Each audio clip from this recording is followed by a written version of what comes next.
Hello everyone, कैसे हैं आप सभी। आशा करते हैं कि आप सभी अच्छे होंगे। हमने अपने पिछले वीडियो में प्रोकैरियोटिक सेल और यूकैरियोटिक सेल में अंतर देखा था, जिसमें सबसे पहला अंतर ये था कि जो प्रोकैरियोटिक सेल होते हैं उनमें न्यूक्लियोइड पाया जाता है, जबकि यूकैरियोटिक सेल में न्यूक्लियस डेवलप होता है। दूसरा डिफरेंस प्रोकैरियोटिक सेल में ये था कि मेम्ब्रेन बाउंड ऑर्गेनेल इनमें एब्सेंट होते हैं, जबकि यूकैरियोटिक सेल में मेम्ब्रेन बाउंड ऑर्गेनेल प्रेजेंट होते हैं। तीसरा अंतर था कि इनका जो जेनेटिक मटेरियल होता है, प्रोकैरियोटिक सेल का जेनेटिक मटेरियल डीएनए जो होता है वो सर्कुलर होता है, जबकि यूकैरियोटिक सेल का जो जेनेटिक मटेरियल होता है वो लीनियर होता है और डबल स्टैंडर्ड होता है। चौथा अंतर था कि प्रोकैरियोटिक सेल में 70s प्रकार का राइबोसोम पाया जाता है और यूकैरियोटिक सेल में 80s प्रकार का राइबोसोम पाया जाता है। अब 70s और 80s क्या है, इस वीडियो में हम आपको वही बताने वाले हैं। तो देखिए यहाँ पे लिखा गया है 70s और 80s प्रकार का राइबोसोम। देखिए आपको यहाँ पे दिख रहा है यस और यस। अब यस का मतलब क्या है? यस का मतलब है स्वेडबर्ग यूनिट और कॉफिशिएंट। अब स्वेडबर्ग यूनिट क्या है? यूनिट तो किसी मेजरमेंट की होती है, जैसे लेंथ, मास, इन सभी की यूनिट होती है। लेंथ की जो है मीटर होती है, मास की यूनिट जो है किलोग्राम होती है।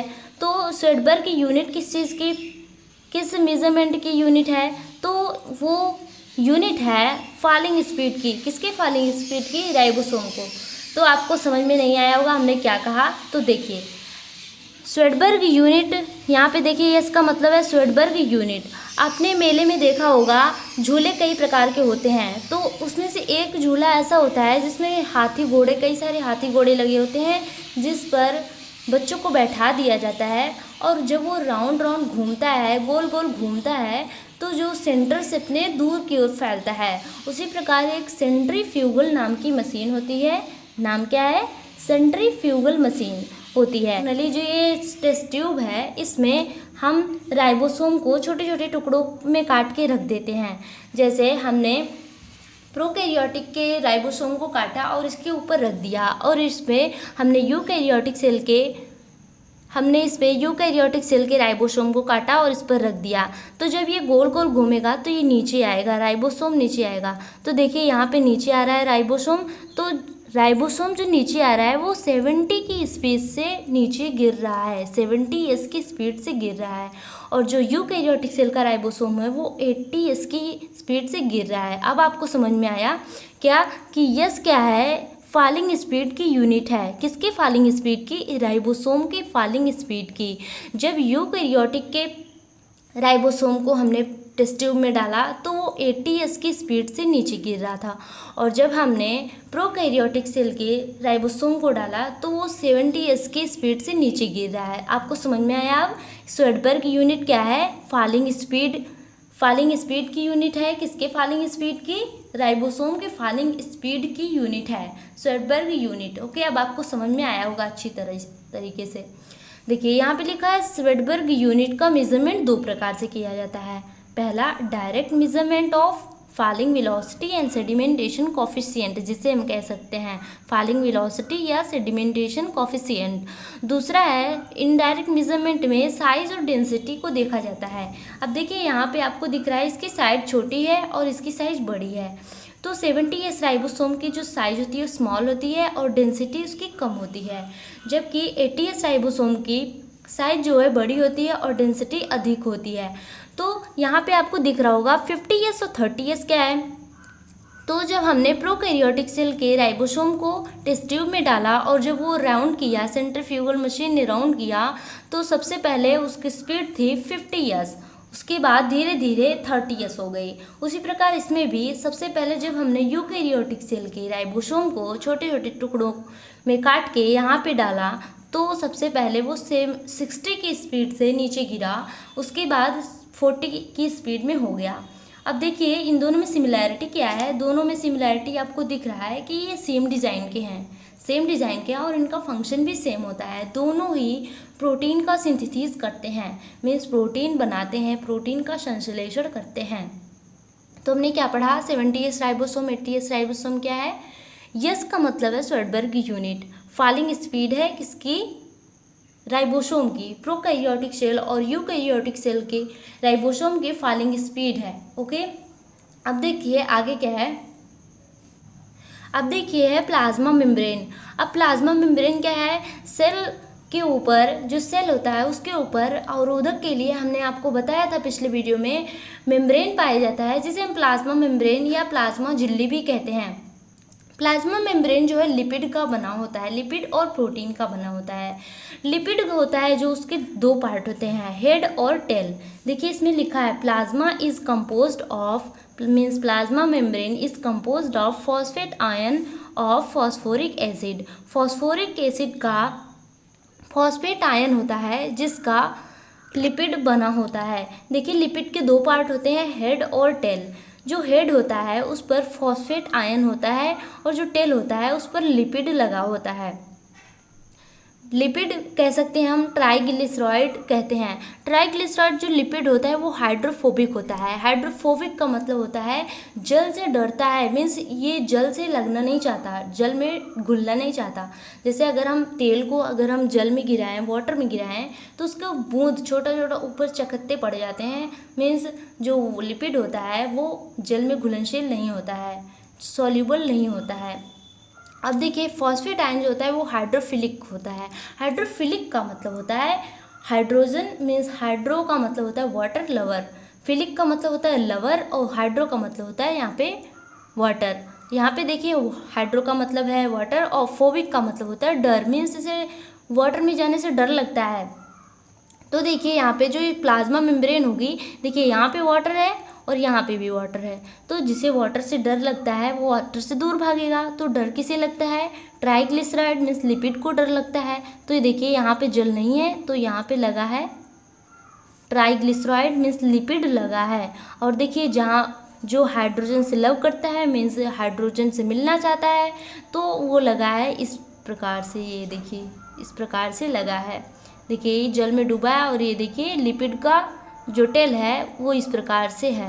ओके, अब देखिए क्या है लिपिड लेयर। जो लिपिड होता है, प्लाज्मा मेम्ब्रेन जो होता है वो लिपिड के दो लेयर से मिलके बना होता है। देखिए एक लेयर ये रहा और एक लेयर ये रहा, आपको यहाँ पे भी दिखाई दे रहा है, एक लेयर ये है और एक लेयर ये है।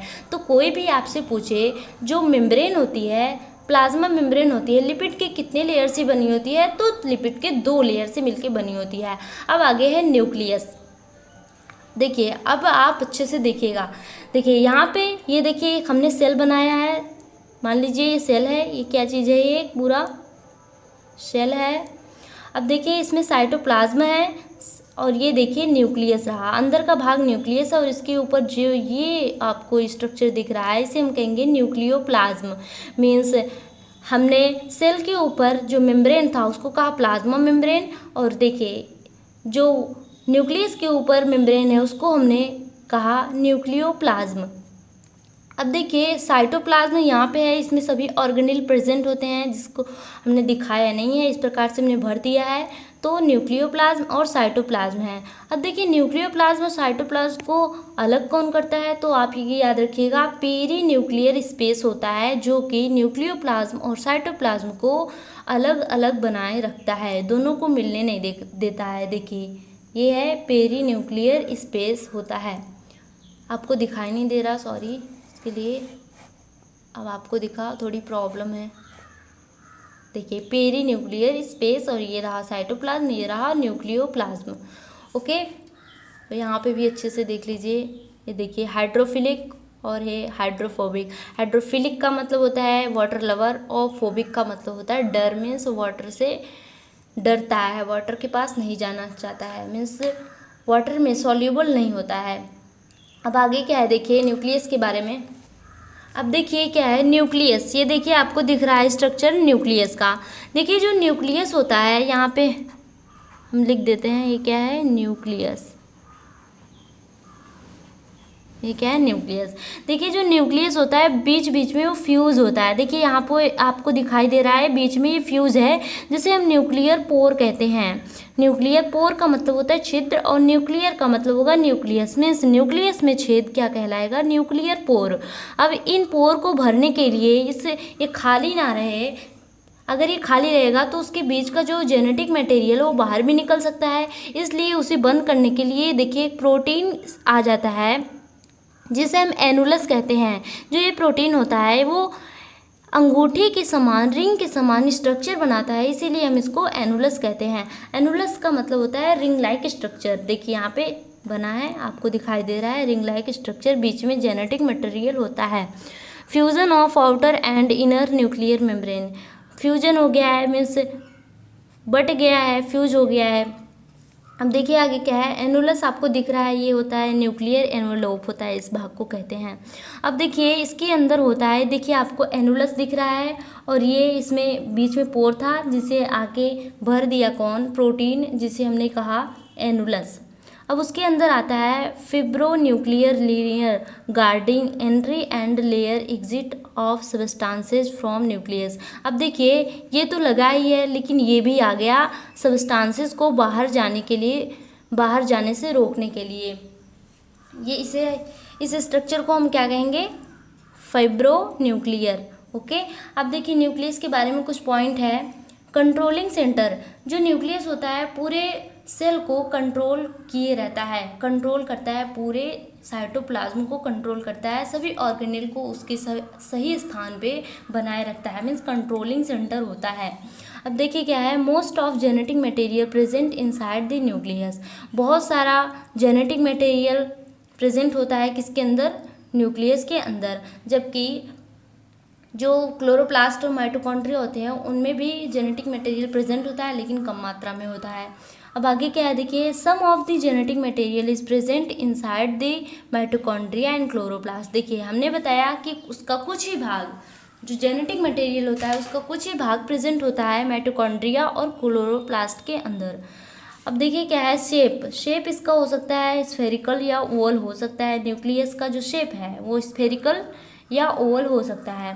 प्रॉपर्टी ऑफ यूकैरियोटिक सेल, या यूकैरियोटिक सेल की प्रॉपर्टी है, क्योंकि हमने आपको बताया कि जो यूकैरियोटिक सेल होता है उसमें न्यूक्लियस डेवलप होता है, जबकि प्रोकैरियोटिक सेल में न्यूक्लियोइड होता है।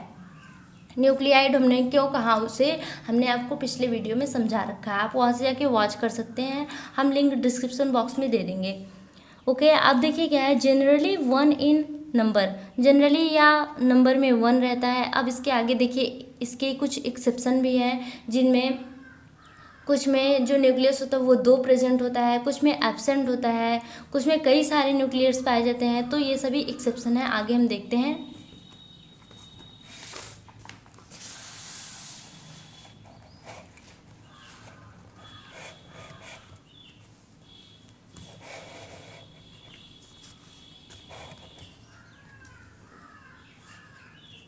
तो ये देखिए एक्सेप्शन में देखिए 2 न्यूक्लियस प्रेजेंट होता है पैरामीशियम के अंदर, बहुत सारे न्यूक्लियस पाए जाते हैं ओपेलिना के अंदर, और एब्सेंट होता है आरबीसी और सीव ट्यूब में। ये प्लांट्स की एक ट्यूब होती है जिसे सीव ट्यूब कहते हैं हम, और आरबीसी जिसे रेड ब्लड सेल्स कहते हैं, इनके अंदर जो न्यूक्लियस होता है एब्सेंट होता है।